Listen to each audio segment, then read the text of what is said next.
Welcome to Reed Hall. I'm Marie Dorini. I'm the Paris director of the Columbia Institute for Ideas and Imagination.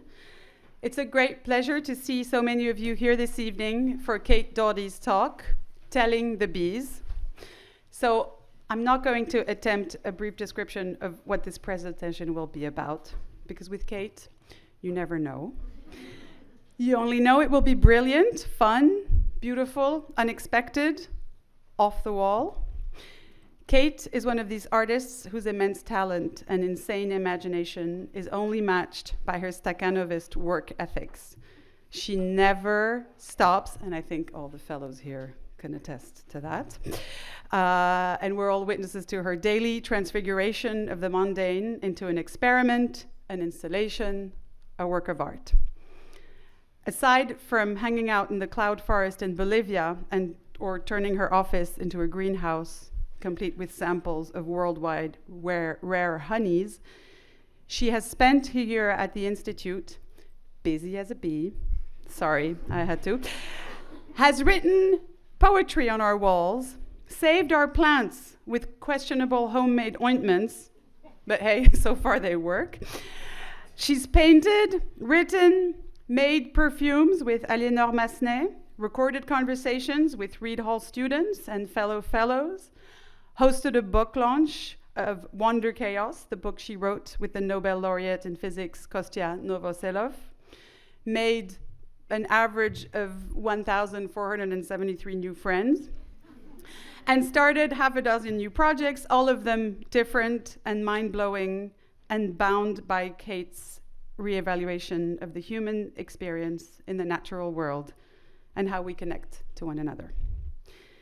When she's not at the Institute, Kate, who is represented by the art dealer Lea Bischofberger, is out creating processions with migrants in Palermo, propping up her embroidered UNHCR tent in St. Paul's Cathedral, creating 200 toy sheep for Louis Vuitton, befriending bees and beekeepers, doing written interventions on the walls of London and New York.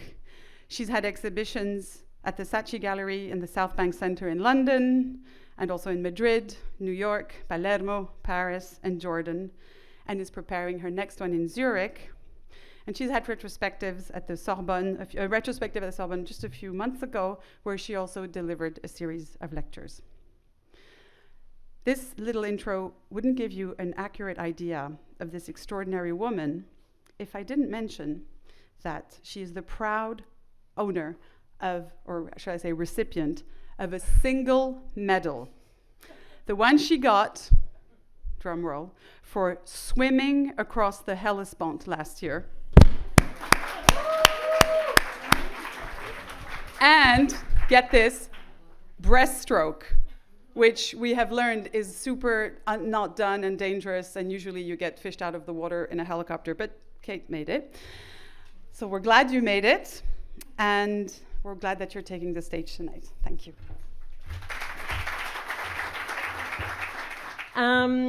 When the Queen of England died, there were reports of the royal beekeeper, John Chappell, going formally to tell the royal bees that the Queen had died.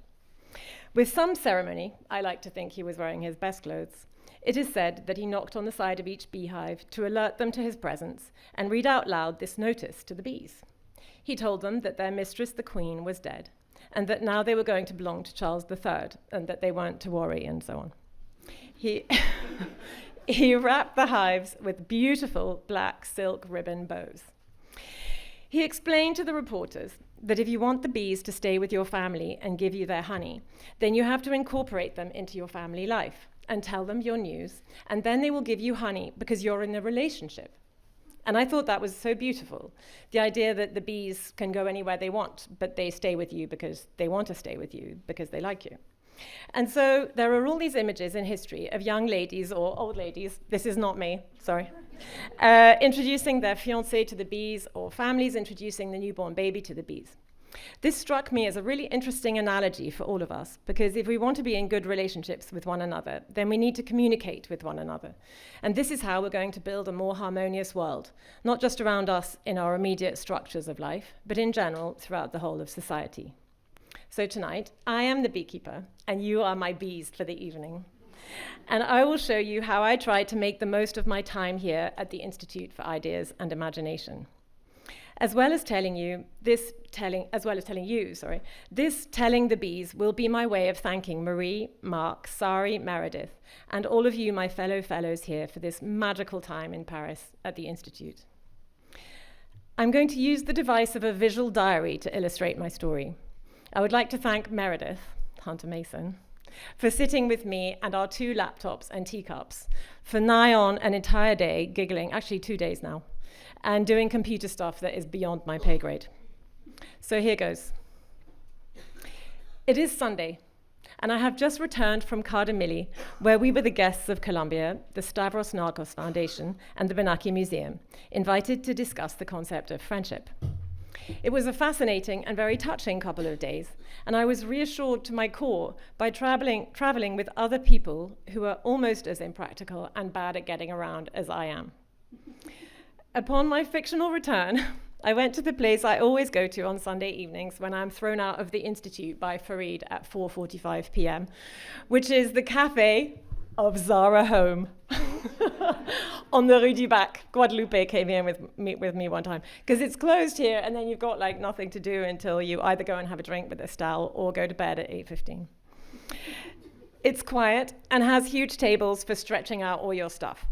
I sit there and write poems from 5 to 7 p.m. every Sunday. This is true, by the way, following the illustrious example of the poet Christopher Marlowe here. Looking really hot, right, Lauren? Sorry, that's a private joke that was cut out of this talk. After this, I walk home over the Seine to my flat, where I get into bed at 8:15 p.m. My flat is all white, and I'm in love with it. In my bed, which is also all white, I feel like I'm the yolk of an egg. I sleep beautifully and wake up with the birds. This happens to me every night. I arrive in the office early in the morning. I was intimidated by having an office when I first moved here. An office. It needed to become my own. 8:01 a.m. I perceived the 2 desks and 2 chairs as a message that I should A, think, B, write. I started writing a book, which is called Rivers and Streets. It is divided into 4 parts: swimming, making lists, lying in bed, and thinking about death. These are my favorite activities. I love swimming. My essay is more about water as a medium for self-expression and perceiving the world than exactly swimming. And next week, I'm starting to make an entire show turning the gallery of Leah Bischofberger into the sea. So the idea is that it's kind of going to become the sea at head up and down level. So there's going to be at sort of just about head height, there will be a sort of allegorical sea, and then I'm going to fill the rest with visions and ideas I get inside of my head while I'm in the water. So that's going to be fun. And I'm making it from scratch from Sunday the 1st, and it opens on June the 12th, so that's a thing. Speaking of the inside of my head, it became clear to me that what Reed Hall really needed aesthetically was to be covered in what Mark Mazoa calls the visual expression of Kate's subconscious. Poems and my diary have been spilling out and covering the walls and ceilings. Soon, Severine's garden room on the 1st floor will become the object of my attentions, and there are honey windows over on Brune and Marie's side from before anyway, so I feel right at home. We can call this 11 a.m. on Monday for the purpose of this presentation. I would like to say here that one of the magical things that happened to me in Colombia was the day Maha, an artist in residence here who has joined us from Gaza in Palestine, picked vine leaves from the garden, and with her husband took the trouble and time to prepare us a delicious lunch, all cooked at home and beautifully presented out in the garden in the shade. In all my time here, it had not occurred to me, a very fortunate person from a peaceful city over the waters, to have the care for others and imagination to think of such a thoughtful and kind gesture. Thank you, Maha, for teaching me a lesson about generosity. For pudding, we had a honey tasting up in the seminar room. The honey came back from the cloud forests of Bolivia via Madrid under an administrative cloud we have subsequently named Honeygate. I will spare you the details of Honeygate, but the resulting honey tasting was great. Here is a list, since I love lists so much, of some of the honeys that we had. Honey from my friend's granny's attic, 150 years old and dark as mahogany. Honey from the Cochabamba region of Bolivia, which has the most honey medals of all of South America. Coca flower honey produced by a drug lord. Do not worry, it does not have cocaine. It's just from the flowers. Nevertheless, when we first tried it, we tried it early in the morning just in case. Wild orchid honey from the cloud forests, and honey from Sri Lanka I actually asked a man to climb a tree to get for me. So it was in a bottle. It was very difficult to get out. After that, I got my French citizenship. I do not have a photo of myself with the photo of Emmanuel Macron that they took of me. But here is a dog that I saw outside the consulate and sent a picture of to my daughter Alexandra.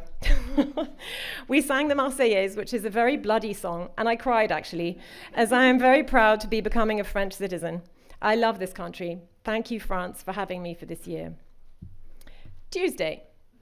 I have, above the kettle in my flat, John Cage's Immaculate Heart Art Department rules. I gaze at number 7, which says, the only rule is work.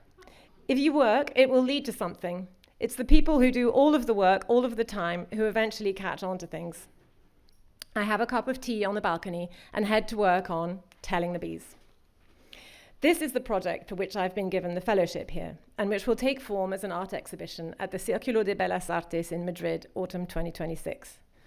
Curated by Nikki Barbary-Bleleben, the show will look at interspecies collaboration, the patterns of history, and at incremental change as a way to build a more harmonious future.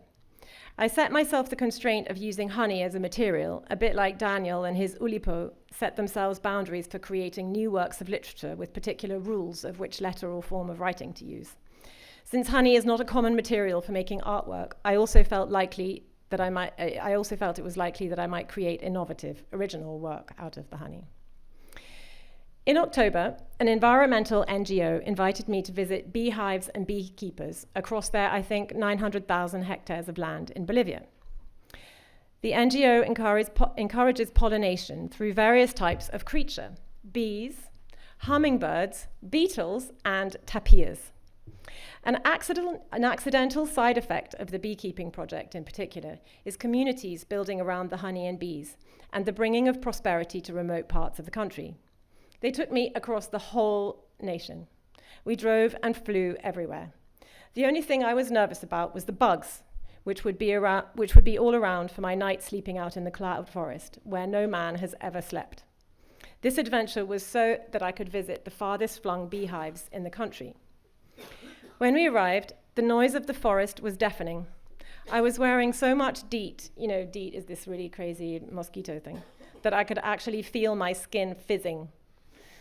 Stay away from the edges of things, they told us. That is where tarantulas are likely to be. Having witnessed the murder of a tarantula in my own kitchen a few days previously, this is another story I can tell you in detail on another occasion if you're willing, I paid a military attention to tarantula avoidance instructions. My kitchen tarantula had such a juicy body that when it was killed, I heard its body crack with the sound of a crab shell. Out in the forest, we were 12.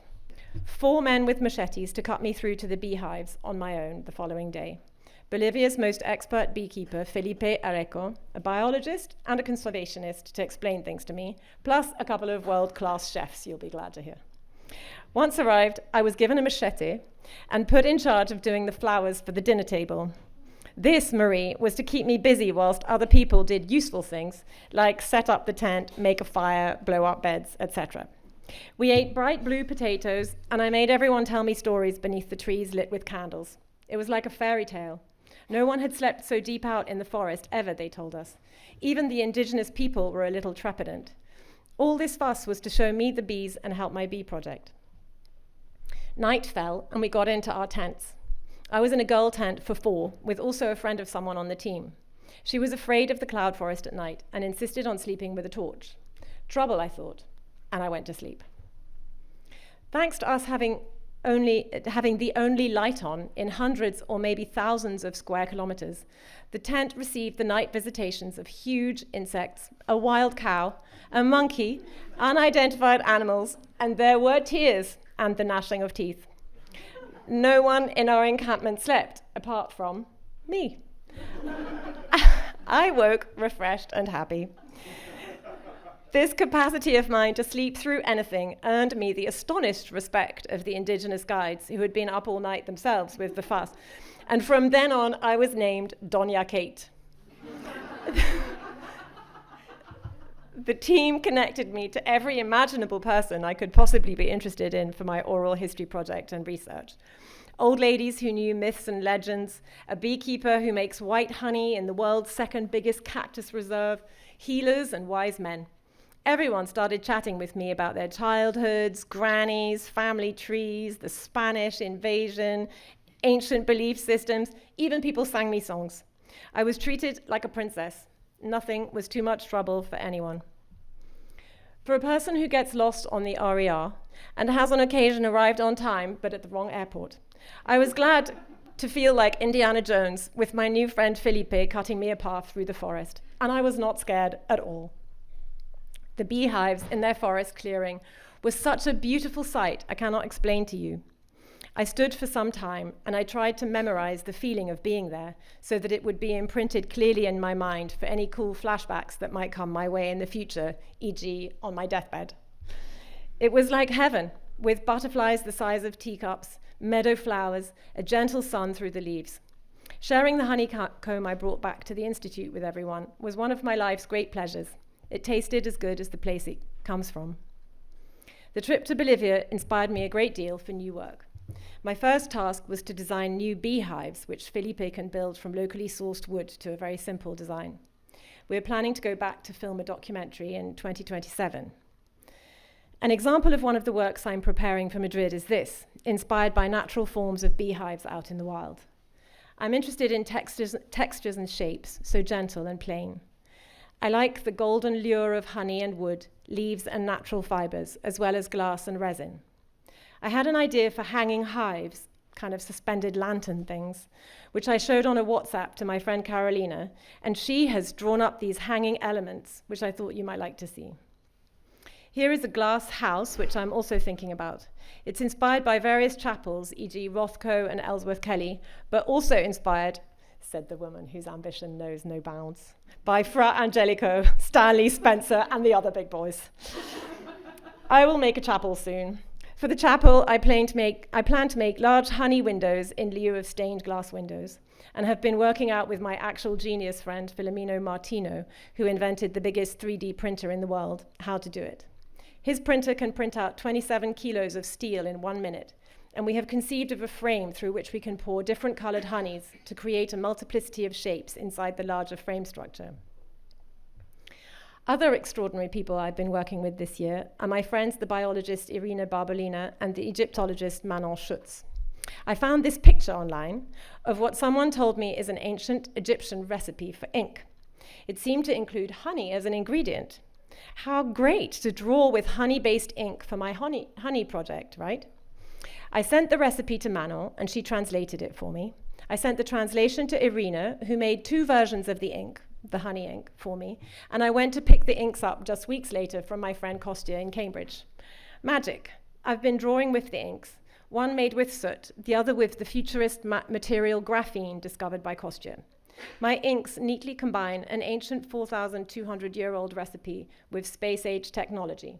This pleases me.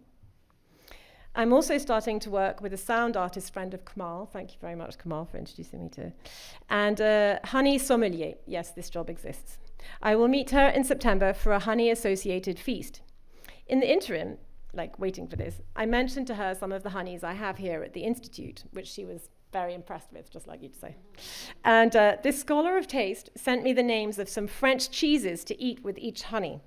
She was right, it was wild. Some people are so gifted, it amazes me. I think we ate some of those cheeses with James and upstairs in the dining room. Here is the only random picture that got past Meredith's stringent relevancy rules.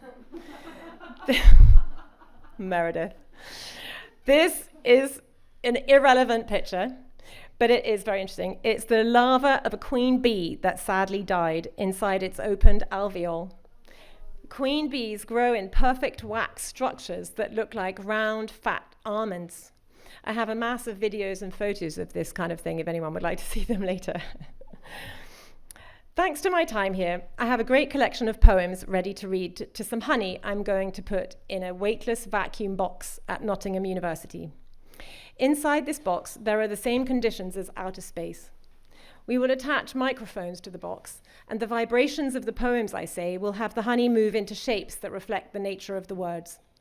We have organised a microscopic video camera to be sent up at Nottingham later this year, and we will show the films at the Círculo de Bellas Artes, as well as separately at the Lorca Foundation in Granada. This is a poem by Osip Mandelstam, recited to me in Russian by my new friend Maria. She is a brilliant poet herself, and being around her has got me back into writing poetry. As my daughter would say, gang. I don't know how you say that. Anyway, she's my gang. I'm clearing a desk for Maria at my studio in London. Next up, we have the Pilates class. Our Pilates classes here at the Institute are with Christina, who is also a stunt woman.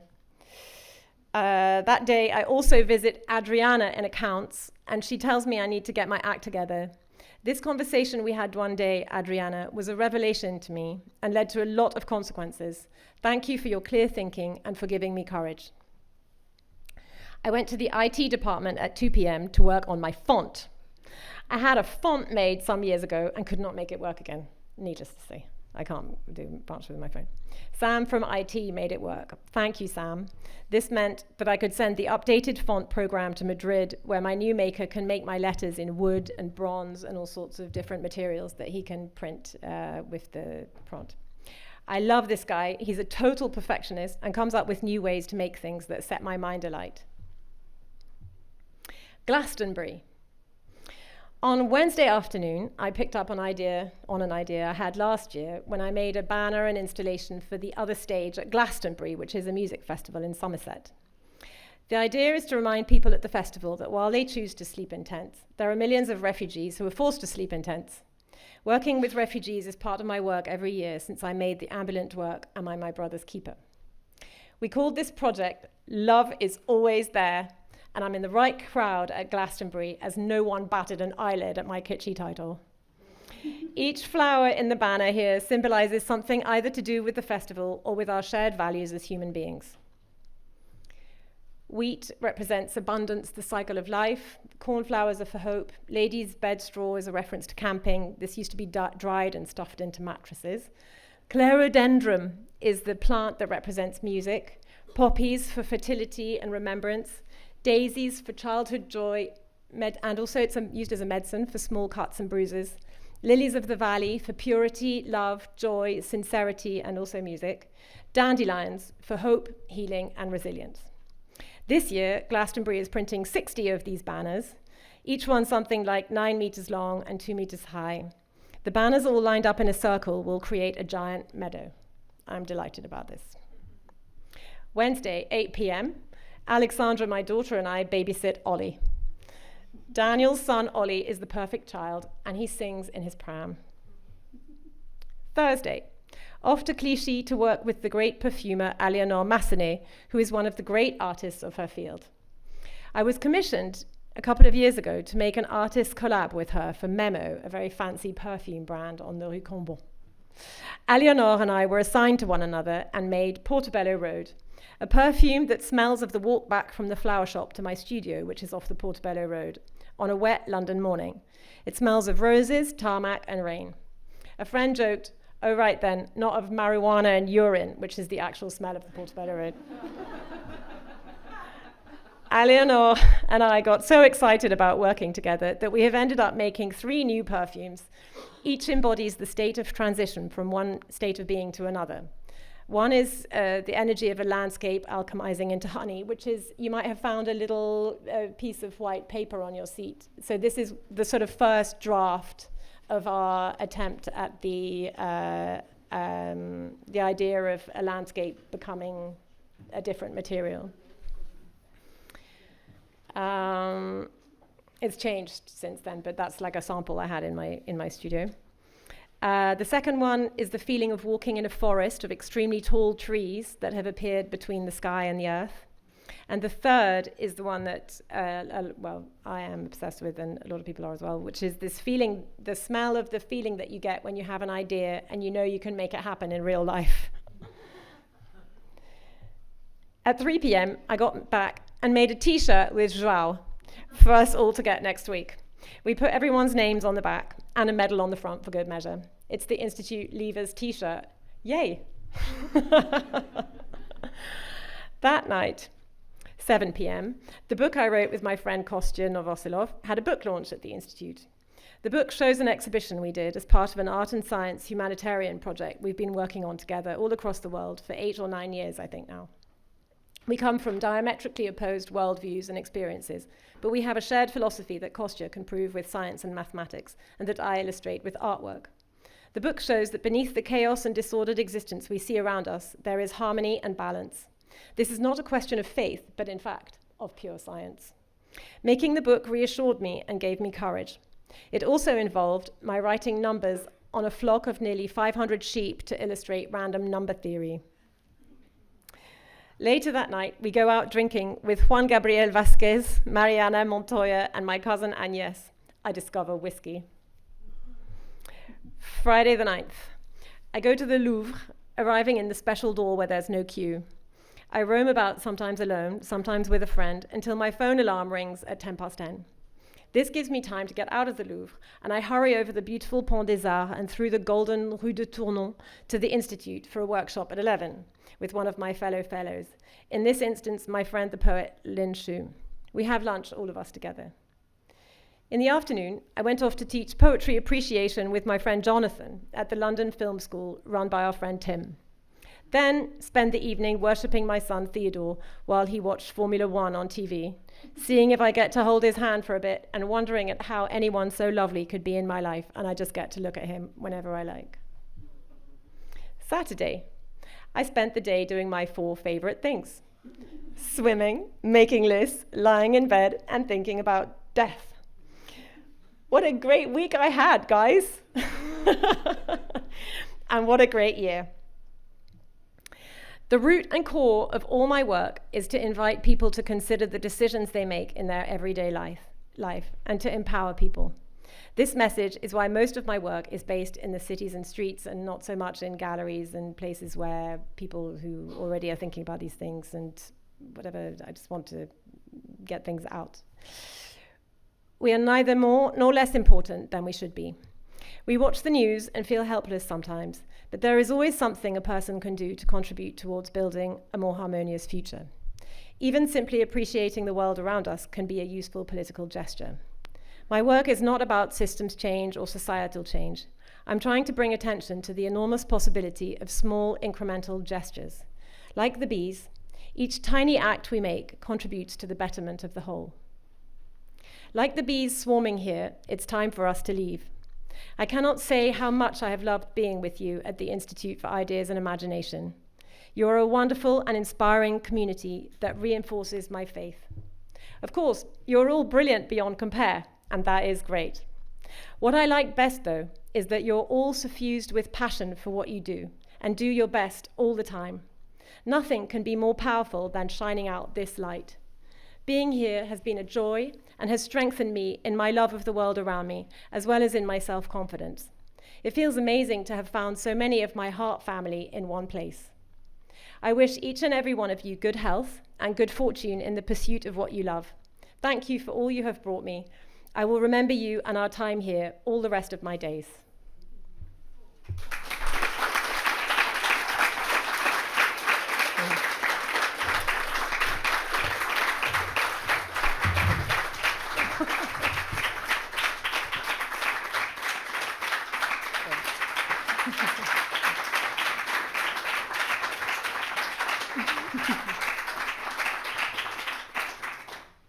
So I don't know if anyone has any questions.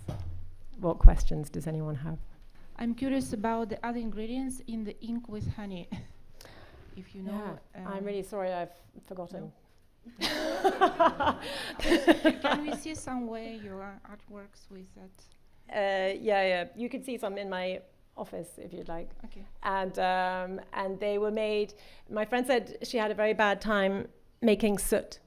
So soot is a big component of it. There's a little bit of oil. There's a little bit of honey to make it sticky. It's a 4,200-year-old recipe, so it's very sort of simple things. But I will, if you're interested, I'll send you the recipe.